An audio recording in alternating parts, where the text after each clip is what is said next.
Welcome to Starcraft Pulse, a weekly show dedicated to helping you stay in the loop with everything Starcraft related. Alas, the beta is still down, but the show must go on, so let's get straight to the news.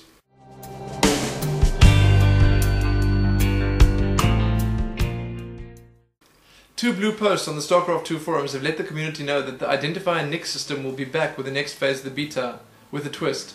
They'll be testing an automatic 3-letter character code that apparently offers all the benefits of the old identifier system. They also told us that chat channels and cross-regional play will be coming in a patch sometime after the game's launch. These same blue posters also claimed that the beta will in fact be back in early July. In an interview with Chris Sigurti of Blizzard, he informed PC Gamer that the feature to upload replays and share them with your friends via Battle.net may well be ready before the game's launch. Fans of StarCraft II can now join the Dominion over at the official StarCraft II website. Through this, Blizzard will be releasing tons of interesting information and goodies between now and the game's 27 July launch date. Razer has finally released their new line of StarCraft II themed gaming peripherals. This includes a gaming mouse, keyboard and headset. Head on over to razorzone.com for more information on that.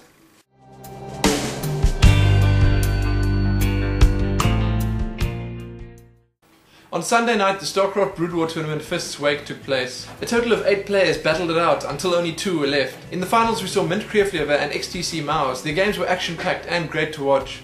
In the best of 5 finals, Maus took an early 2-0 lead, but Kreeflever came fighting back to equalize it at 2-2. The final was a real back-and-forth battle between these long-time practice partners and a fitting end to our first and probably last Starcraft Brood War tournament. Thanks to all the players for their support and participation. You can find the full results and replay pack over at miton.co.za or in the links below. Now on to the strategy section.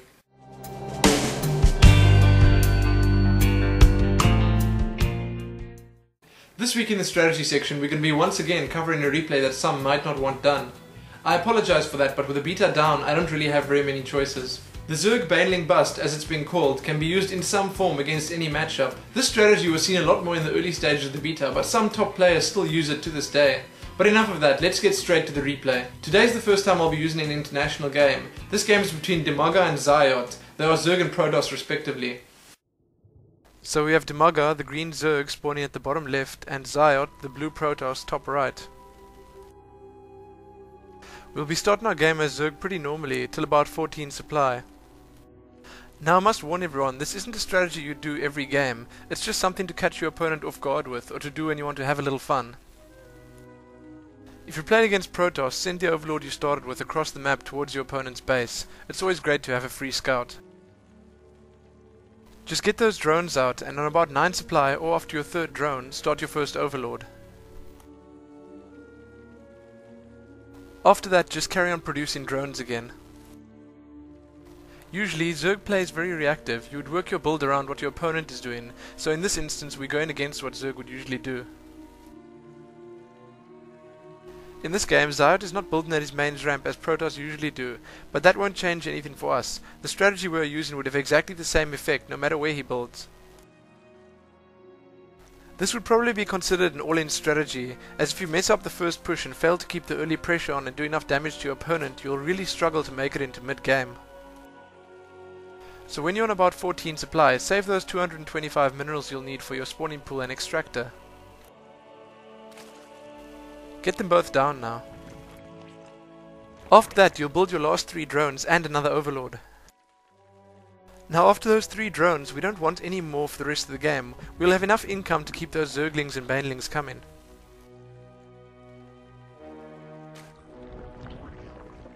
As soon as the extractor is done, get 3 drones on it. This is important as we want that metabolic boost research started as soon as possible. We won't be getting a second extractor in this game.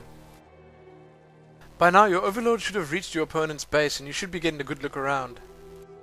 It's always good to keep an eye on where your overlords are, as you want to pull them back pretty fast if your opponent gets ranged units.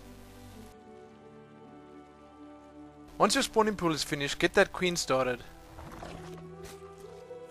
Start building those Zerglings immediately too. From now on, all we want to spend those minerals on would be Zerglings and the occasional overlord to keep your supply up. Once you have that 100 gas, start researching metabolic boost. Keep those drones on the gas though, as we are going to need a lot more gas for the Baneling nest and Banelings very soon. When your first Zerglings are out, it's always a good idea, against Protoss at least, to check around your base for any proxy pylons. You should have enough gas for your Baneling nest by now, so get that down. When you have about 4 to 6 Zerglings, you can send them across the map, closer to your opponent's base. Remember to only use your Queen's energy on lava, as we will need as many Zerglings as we can get. When you get to your opponent's base, have a look around and see if you can do some damage, but try not to lose any Zerglings in the process. As you can see here, Dimaga does try to lure a Zealot out, but doesn't succeed. If you see that you can't get in or do any real damage, just hold your Zerglings back, preferably out of sight. As soon as your Baneling nest goes down, start morphing those Banelings. You should have quite a bit of gas saved up for them by now. Also, remember to keep an eye on your supply and build overlords when needed. You don't want to be supply capped when trying something like this.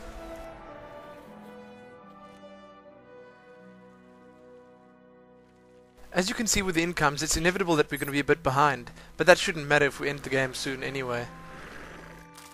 When you have about 6 to 8 Banelings and double that amount of Zerglings, it's time to move in.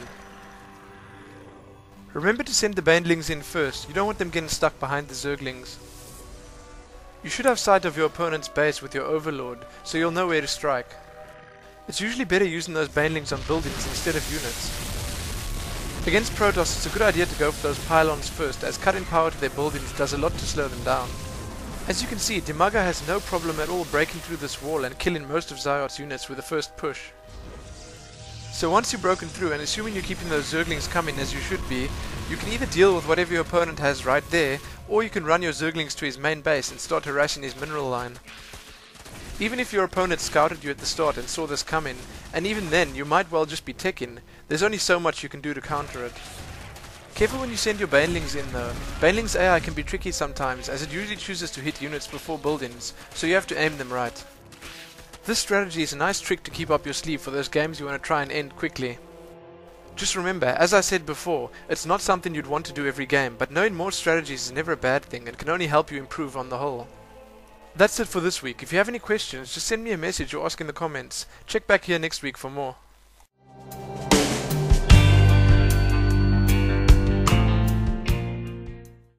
As usual, there's over enough World of Warcraft news to go around. Firstly, apparently the Cataclysm beta will be starting really very super soon, or something along those lines. So again, make sure you're opted in and keep checking your email and Battle.net accounts.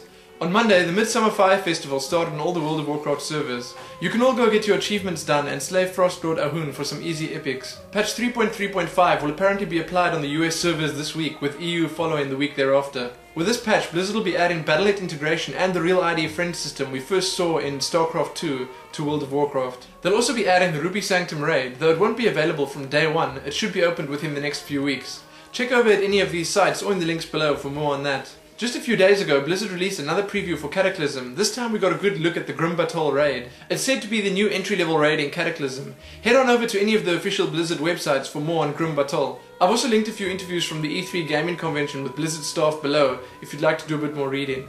That's it for today's show. I hope everyone enjoyed it, and see you again next week.